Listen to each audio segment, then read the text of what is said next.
because it was quite. I don't know how do I say it. Somehow shocking, and because something which I didn't expect.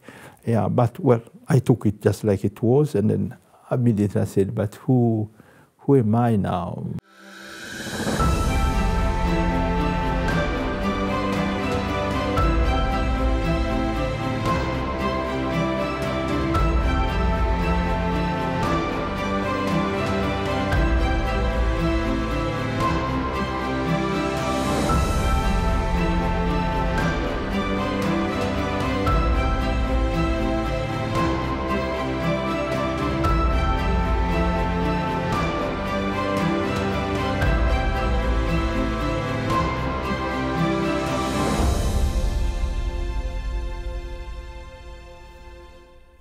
I am very happy to have Kardinal Protase Rugambwa with me today from Tanzania.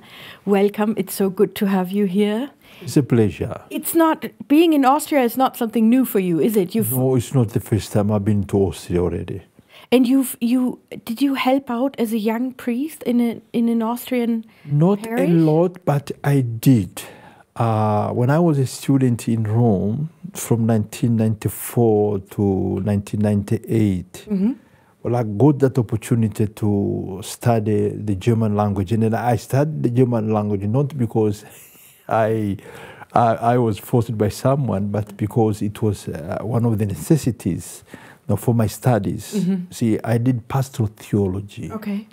Now, a good number of writers in this material, in this area of study were Germans. And so I had sometimes to, I was actually advised, it's better if I want, better I also get to know this German language so that I can read the original documents of those theologians. Yeah. So I did. So I went to Germany. I was in the Archdiocese of Bamberg. Okay. And in Bamberg, there I took a course, a very intensive course of 2 months. Then I had the German, in any case. And then, well, since in Austria, I knew one priest, Father Hans Hummer, who is right now a fide donum priest in Tanzania. Is my parish. He's in your parish. Yes. So I decided to go and help in the parish where he was working as a kaplan, as an assistant to the parish priest. Yeah, so like that, I can say. And this was in the Diocese of Linz. Yes. Yeah, in the city of Machtrenk. Actually, today there will be a family coming to visit me here. We meet here. They are coming from there. So from there... You have old friends in Austria. Yes, I have old friends in Austria. And then, of course, with this system of partnership and then this... the benefactors who are helping, seminarians to study. You were a seminarian who had a priest sponsorship from Austria. Yeah, from Salzburg. So you're like the living proof that it's worth to invest in priest sponsorship. Yeah, it's true. It's true. Not only myself, but there were also some other seminarians who studied with me. They also had this privilege to get supported by some benefactors from Austria and then also from some other countries, like also from Germany. Yeah, so Austria is not very new to me. I know Austria, but mostly the Diocese of Linz and Vienna. Yes, we used to come here from time to time, so I know Vienna too. Not as a tourist, but as someone who was curious and I was guided, to know some places like the Dome of St. Stephen's Dome, and some other places. Because I like music, so they had to take me to some places where Mozart, lived and then where he performed. So I liked it. Okay, that's good. You're in a good place. If you love music and you love Mozart, this is the place to be. I also visited his birthhouse in Salzburg. Good. Yeah. I heard there's an interesting story. Somebody You'll have to tell it to us. I heard that somebody from your diocese came up to you. You were in Tanzania, and somebody said to you, "There's a message on the news in Italian. It says your name and cardinal, and this is how you found out that you would become a cardinal." Did I mess this up, or is it a story like this? No, it's true. It's true. There were people that came up to you from your diocese? That was on the 9th of July. 2023. We had just finished celebrating the Holy Eucharist, and then that was a very special day because we were receiving the statue of Our Lady of Fatima. That was carried by a movement, a group of those members of this association, or kind of, and then it's a movement. Those who are the Fatima adorers, Our Lady of Fatima adorers. I mean, those who are respecting, and then of course they are part of that association. So we just came out of that Eucharist celebration, and we were just waiting for lunch. And then all of a sudden, talking there, in our sitting room, and then comes one priest with this message, just like you said. And then he showed it to me. He said, "There is your name here, and there are many names here. And apparently there is something that has happened in Rome, and then you are also involved. Can you please help us read and understand this?" I said, "Okay." Then I saw the Holy Father has the intention to convoke the consistory. And in this consistory, there will be created 21 new cardinals. And then I started reading. I found out was also my name. Of course, it was quite I don't know how do I say, somehow shocking, and because something which I didn't expect. Yeah, but well, I took it just like it was, and then immediately I said, "But who am I now? But let's accept it, and let's take it as it is, as it has come out," like that. And then we had to communicate this to those who were there. The first one was my predecessor, the retired, or the emeritus Archbishop Metropolitan of Tabora, and he was also, of course, excited and then overwhelmed, by this news. And then immediately, see, the thing he did is, please, he called someone, I remember, go and tell those who are responsible for the bells to ring the bells. And it was also shocking to the people. Why these bells? Because Mass is over. There was no second Mass. No, we had finished. There was only one Mass there because it was a very special day. And then we had to go back again to the cathedral. And to the cathedral, of course, it was to be announced officially. Because before we did, you had to verify whether it's true or not. You can't spread fake news. Yeah, but and then they did. We verified because they had to call even to the Annunciature. Of course, even the Annunciature, they were not very sure. They had not yet received the news. And because, I don't have to repeat this, but it's always the wish of the Holy Father, and he will do the way he likes. Like that, he decided on that day to announce the creation of the new cardinals. Like that, we went to the church, to the cathedral, and then it was officially announced. And then, of course, people starting applauding, and then, of course, congratulating me. And that was it.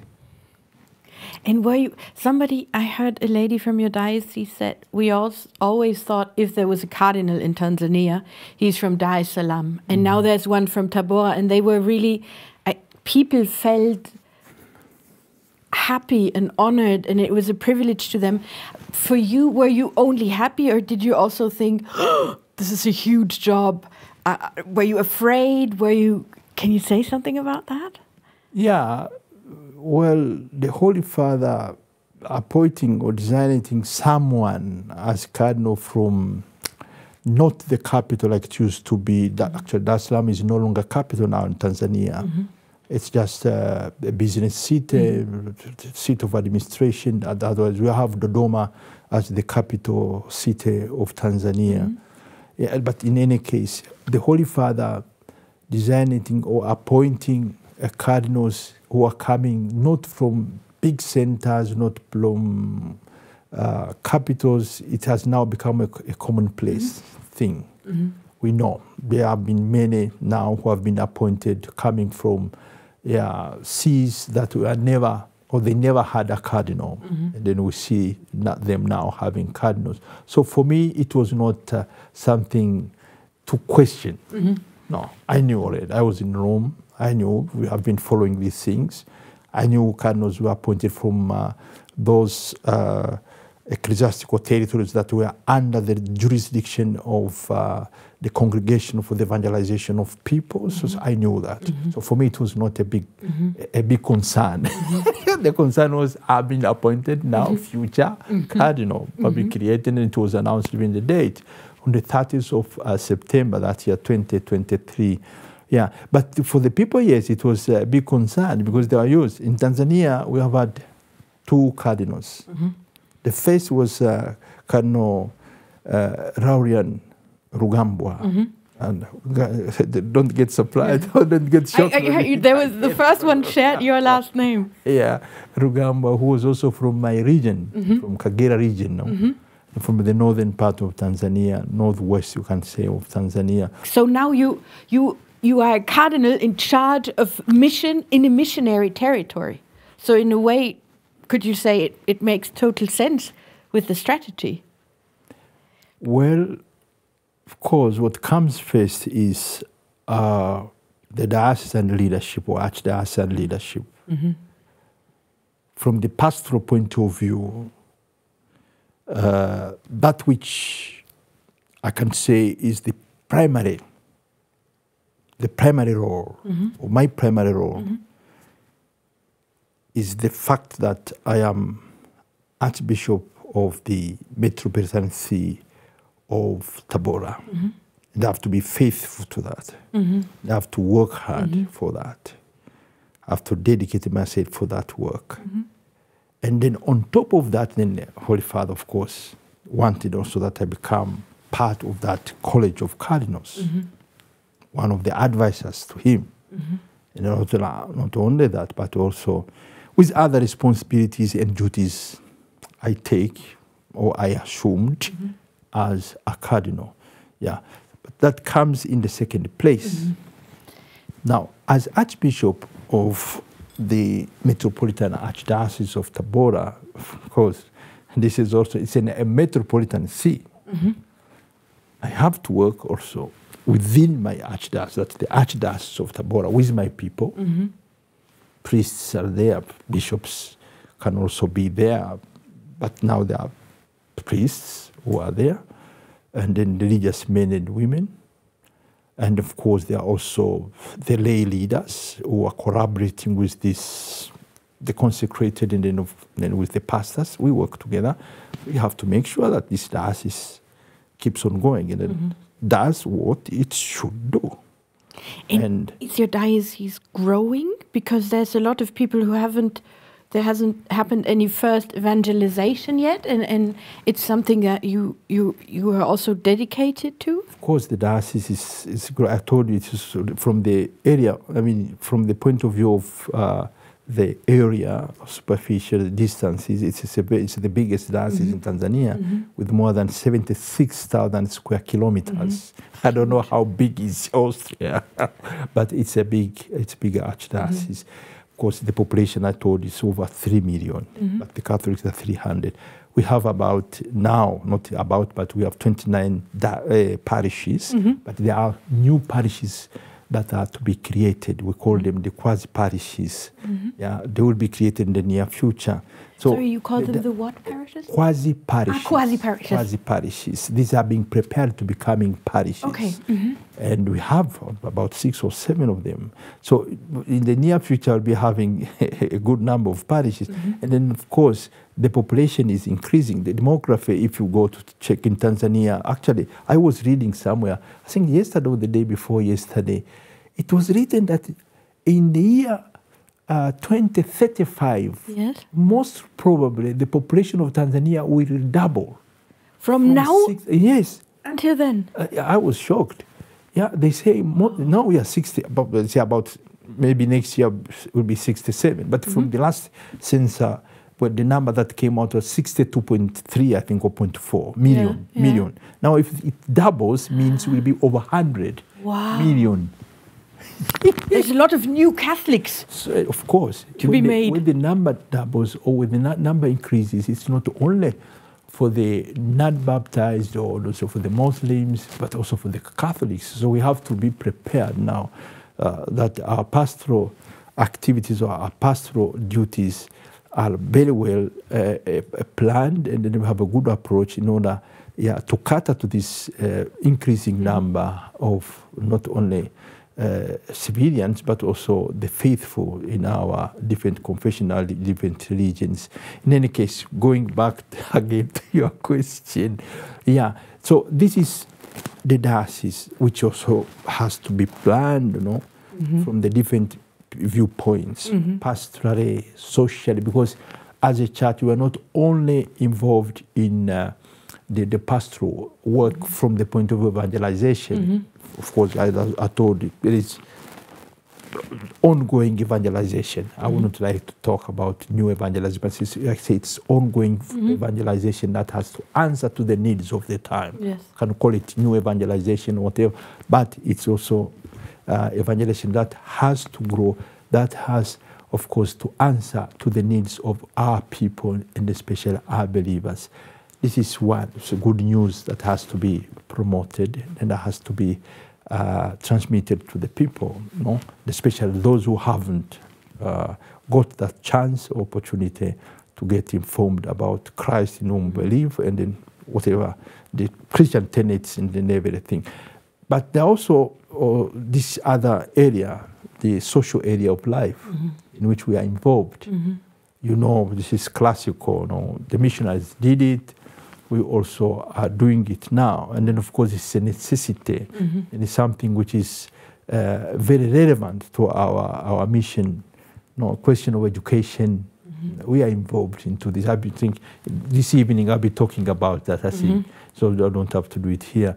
A question of the health sector also. We are busy, we are involved there. And then there are some other charitable activities which we normally do as a church. So these have to be planned at that level of the archdiocese. But apart from the archdiocese, we talk also of the metropolitan. Now, when we talk Quite of a bit the of work. metropolitan, we have this suffragan diocese.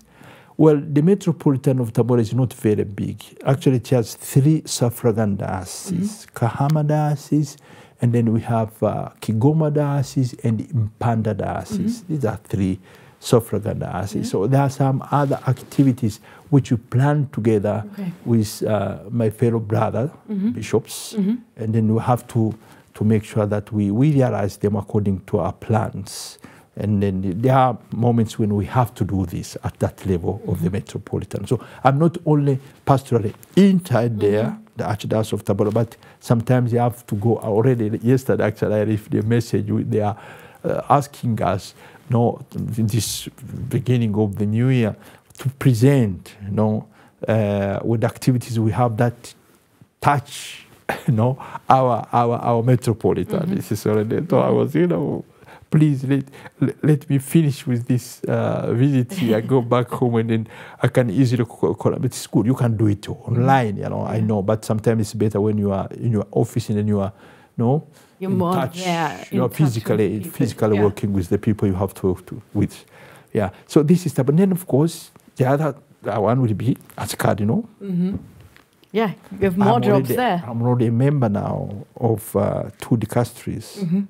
A member of the dicastery for evangelization, of course, in the section of primary evangelization or first evangelization, and then those new particular churches.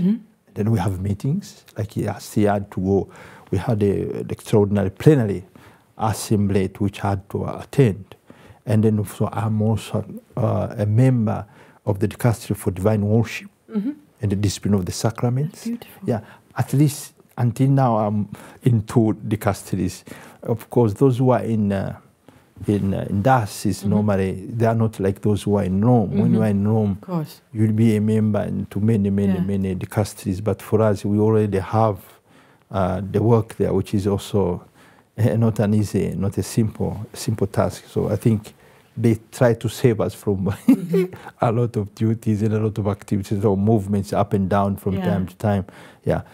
So this is how my work would be organized, and it should be organized if I have to answer to the call of the Holy Father, who decided to, appoint me Archbishop Metropolitan of Tabora, and then later to create me as a cardinal, as his close collaborator, an advisor, and then of course the work I'm doing, through all these different dicasteries in which I am a member.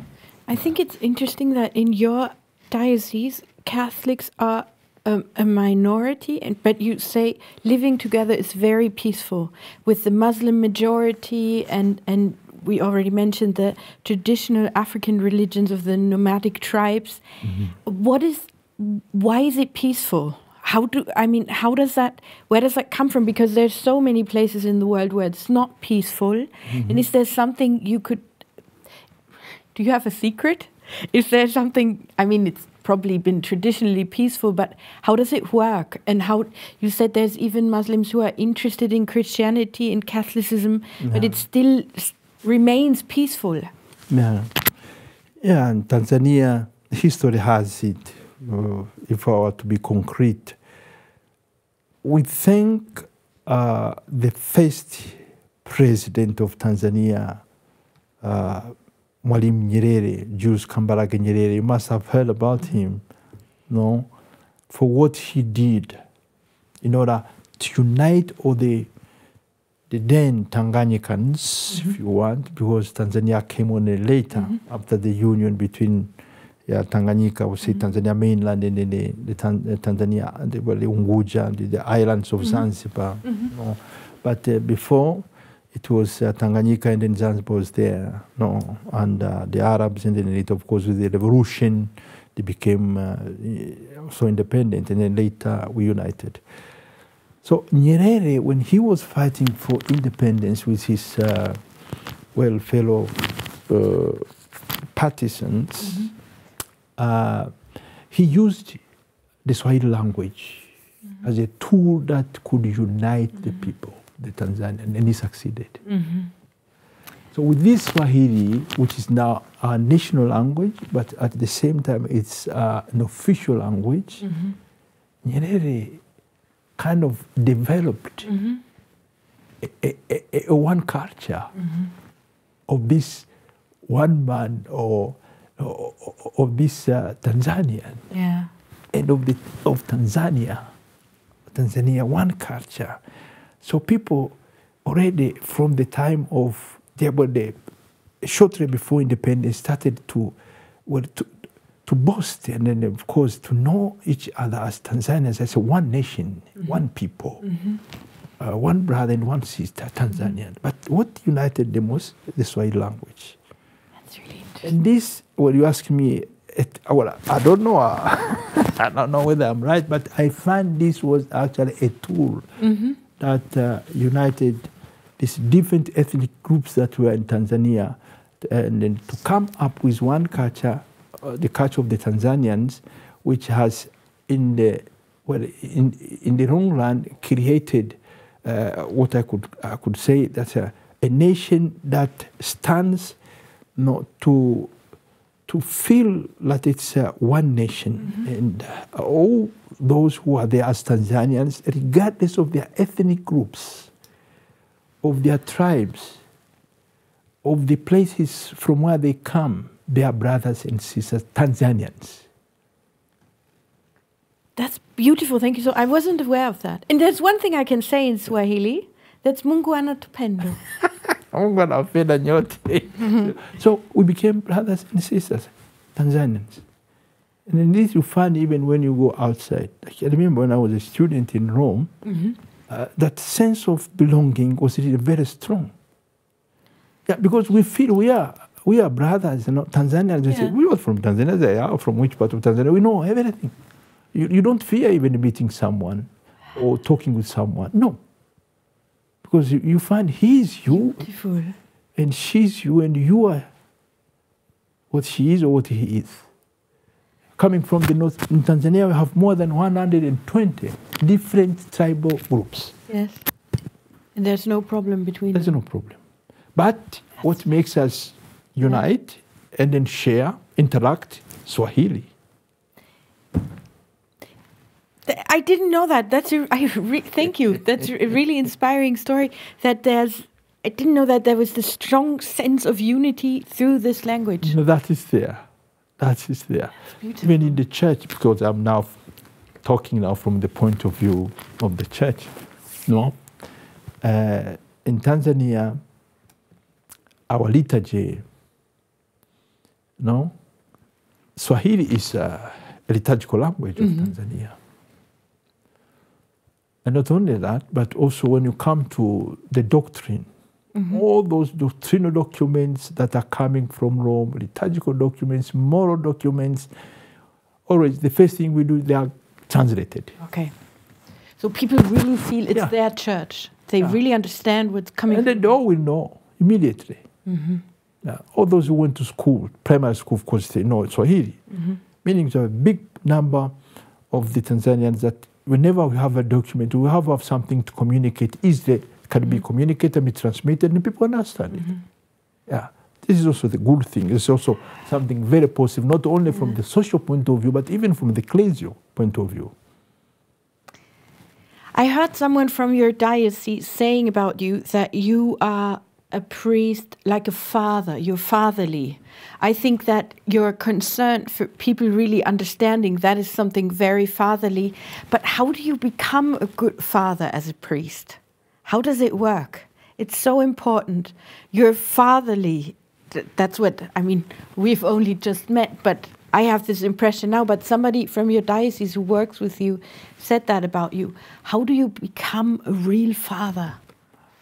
Well, I don't know if I don't know whether that is true or not. But in any case, well, as a leader now, in our case as a bishop, to be a father means you have to be concerned with all those who are under your jurisdiction or those you are working with. I think it's a question of rapport, or question of relationship.